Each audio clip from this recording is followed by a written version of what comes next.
morning, League fans. My name is Steve Mascord. You're on rugbyleague.com where too much league is not enough, and we have the busiest morning imaginable. We've just had full time in an NRL game at Go Media Stadium. Would you believe the Warriors 40 beating Canberra 6? Coming up at Allianz Stadium, we've got Alex Johnson chasing the all-time try-scoring record. It is the old enemies, Sydney Roosters and South Sydney, and we'll be giving you score updates throughout the hour.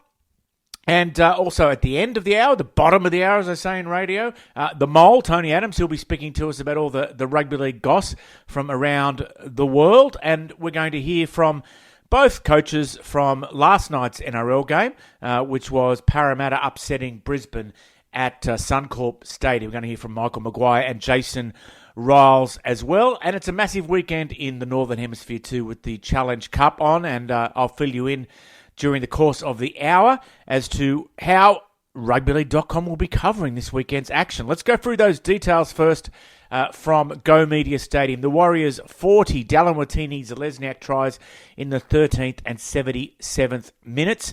Leka Halasima tries in the 48th and 67th minutes. Ali Leotawa in the 41st.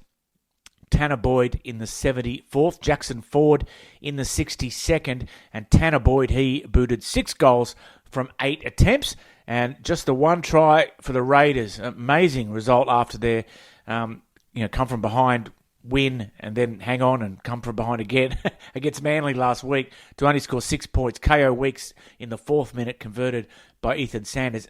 Believe it or not, it was 6-all at half time, but the full-time score there, if you're just joining us, Warriors 40, Canberra 6 at Go Media Stadium. Next order of business, or next in the order of business, is to go through these teams for the game that is just about to kick off, or has kicked off now, at Allianz Stadium. And it's for the Roosters, from fullback James Tedesco, Daniel Tupou, Robert Toya, Fetalanga Polga, Mark Nwanganita-Wase, Daly Cherry-Evans, Sam Walker, Nafahu White, Benaya Aielu, Lindsay Collins, Angus Crichton, Siwa Wong, Egan Butcher. The bench is Connor Watson, Blake Steep, Nat Butcher, Salisi Focchetti, Cody Ramsey, and Tom Rodwell. Now going back to the Bunnies from fullback, it's Jai Gray, Alex Johnson, Latrell Mitchell, Jack Whiten, Campbell Graham, Cody Walker, Jaden Sullivan, Tavita Totola, Bronson Garlick, Keon Kaloa-Matangi, David Fafita, Ewan Aitken, Cameron Murray captain. The bench is Pete Mamozelos, Tallis Duncan, Lachlan Hubner, Sean Kepi, Latrell Sigwalt, and Moala Graham Torfa. Our referee is Adam G, and our senior review official is Todd Smith. Now, before we get on with the show, let's do those rugby league birthdays. Graeme Anui, the Papua New Guinea referee, it says here is 74 today. So there you go. Happy birthday, Graeme. He was a referee on that 91 tour to New Guinea that I went on with the Australian team. Ken Madison, he would have been, well, it was his birthday on this day in 1944, so it would have made him, 78? But he died in 2008. Stephen Humphries, former CEO of the Balmain Tigers, back when they were club secretaries, and the son of Kevin Humphries, 66 today. Steve Halliwell, the St George player, was one of my favourites back in the day. He turned 64 today. Trevor Patterson, the back rower from Brisbane, who played for Leeds and for Eastern Suburbs, 63 today. Craig Diamond, another one of my Steelers favourites. Happy birthday today, 62 today. Trevor Gilmeister, all the big names today, also 62 today. Darren Fritz, another Steelers favourite, 5'8" or lock, played for played for Queensland and also had a stint over at Wakefield. 57 today, Darren Fritz, so he's the same age as me. Rex Turp from St George, he is 56 today. Let's speed this thing up a little bit. We haven't got all day. Wagger, Wayne Godwin, 44 today. He's a baby. Happy birthday. George Rose, gorgeous George Rose, 43 today. Aaron Woods, now a media star, former Australia Test prop, 35. So only freshly retired. King Vuniyawa still plying his trade here in the UK, and he's 31 today. Tom Dearden, current Australian international, 25 today. That's it. When you hear from me again, you'll be getting a score update from Allianz Stadium, and those coaches will come up in the first half of the show. Welcome back to Good Morning League fans. It's South Sydney on the attack so far, and believe it or not, Alex Johnson did have an early scoring opportunity. The Roosters have managed to hold them out for 2 consecutive sets of 6 with line dropouts, and that scoreline remains 0-0. Sydney Roosters and South Sydney. Now, last night or yesterday, depending on where you are listening, Jonah Pezzett was a star for Parramatta against Brisbane in that 40-32 win at Suncorp Stadium. Jonah Pezzett is joining the Broncos next year. He set up 3 or 4 tries and scored one himself. But the coach of the Eels and also the captain, Mitchell Moses, they were strangely reluctant to give Jonah Pezzett a rap after the game, as you're about to hear.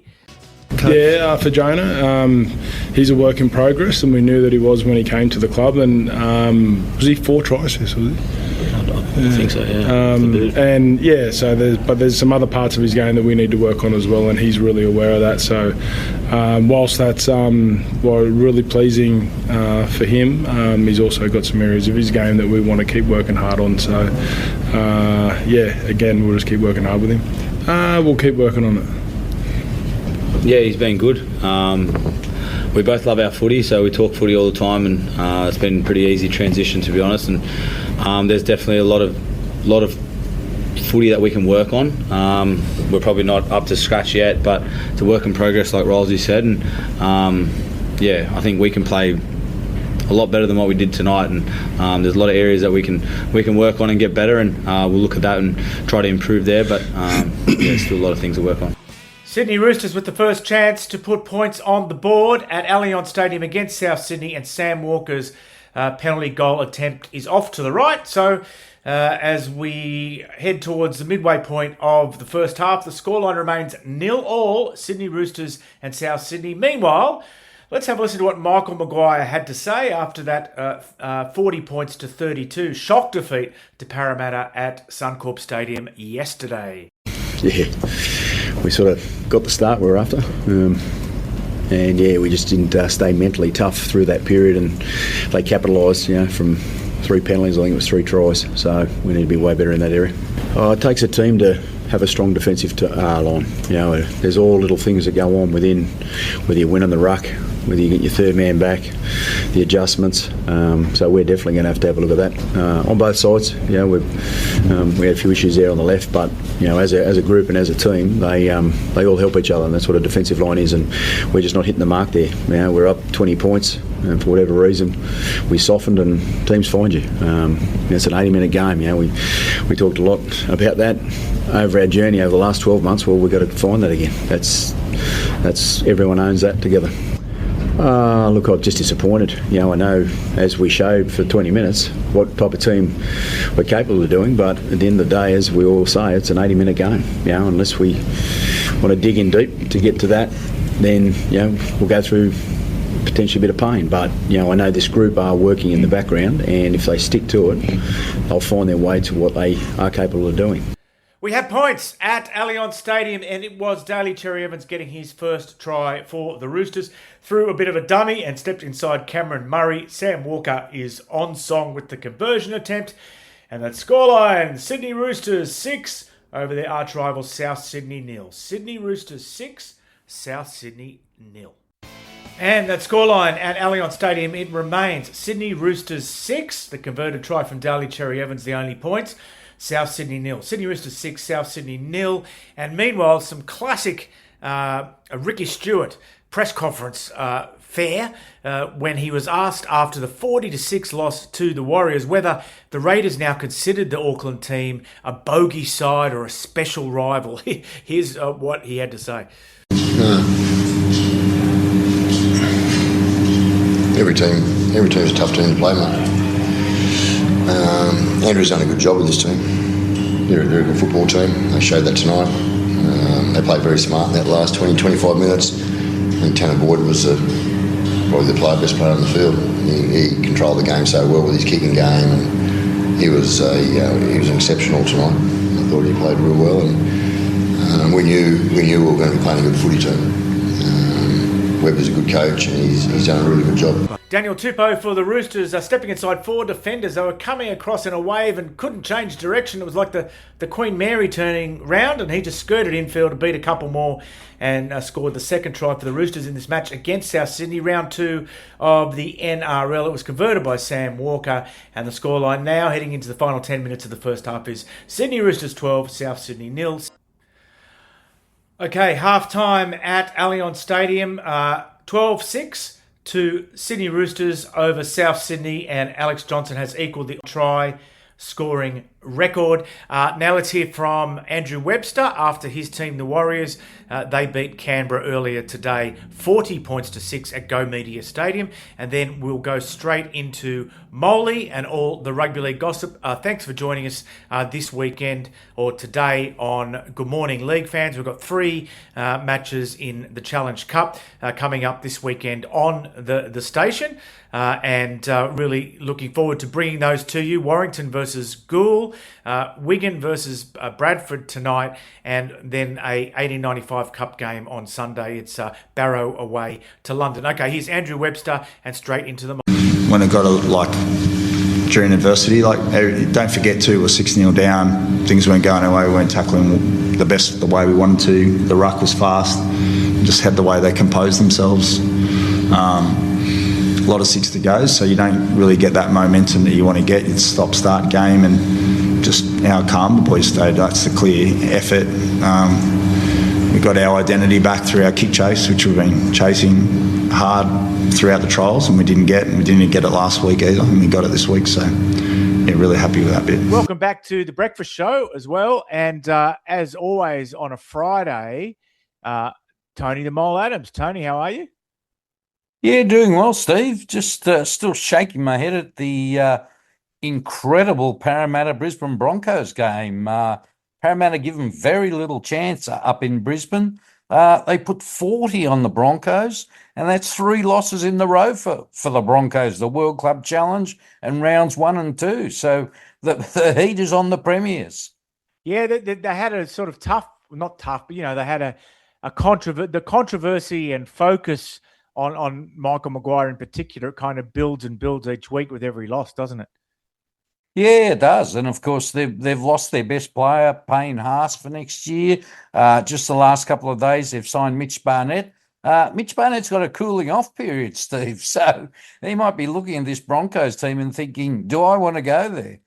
Yeah. And it is interesting that, anyway, I think some Warriors fans were saying about Mitch Barnett, I hope he goes back to New South Wales because he's going back for personal reasons. So, he wants to be closer to family and stuff like that. So there'll be a section of the Warriors fans who are upset that he's decided to go to an interstate team rather than go back to New South Wales. But anyway, Tony, your column, we'll move on to your column. And you've got a player who has been cited having coffee with an opposition coach. Please tell us. Yeah, that's right. Jesse Ramian at the Sharks, noted try-scoring centre. I think he scored a couple last week against the Titans in round 1. He's a real blockbusting player. He's played for the Prime Minister's 11. He's played Indigenous All-Stars. So good player, Jesse Ramian. But I think Cronulla are at the stage, they've got about 12 players coming off contract. 1 or 2 are going to have to go when you consider they're going to be upgrading players. And I think Jesse Ramian is on the list, on the short list of blokes to go, and was seen having coffee this afternoon by one of my spies with none other than Todd Payton, the Cowboys coach. So watch this space. It could be this year, but more likely for next season. Welcome back to the show, and we've got Tony the Mole Adams on. And Tony, a player that, if people follow us on YouTube or whatever, they will have heard us talk about Hamasi Makasini a couple of years ago now, I think, as a player to watch. And he's about to arrive, but he's turned down the chance to extend his contract at West Tigers, and he's been linked to rugby union. Is that right? Yeah, that's right. And it's an incredible story in that he's only played one first grade game, which was late last year, scored a try. Scored a try in a trial match against Penrith a couple of weeks ago, where he trampled the New South Wales fullback Dylan Edwards. A lot of people liken that try to one that Jonah Lomu scored. So it's not a bad comparison. But he's got another year to go at the Tigers. The Tigers, of course, want to extend him, even though he's only 18 and, as I said, only played the one first grade game. But him and his manager have said, no, we're just going to wait and see. And, of course, when he's contracted for 2027, that means come November, he can start talking to rival teams. So the Tigers want to wrap him up, but I don't think it's going to happen. Yeah, and Tony, Ben Hunt had him over here at the World Club Challenge a month ago. Nice fella, Ben Hunt.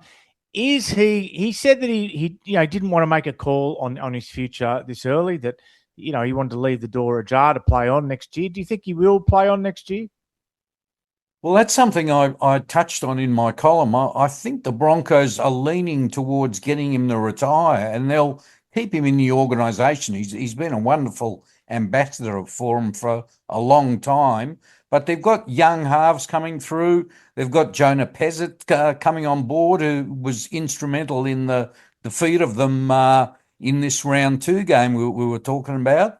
And they've got 3 hookers on their books, which is the other position Ben Hunt occupies. And interestingly, the same day I wrote that, Ben Hunt was benched and didn't get a lot of game time tonight and didn't do a lot. So I think the cards are heading that he won't be there next year. Even though at 36 he wants to play on, I would put my money on him retiring, him and Adam Reynolds, and basically a new generation of Broncos halves. Writing on the wall, perhaps there, Tony.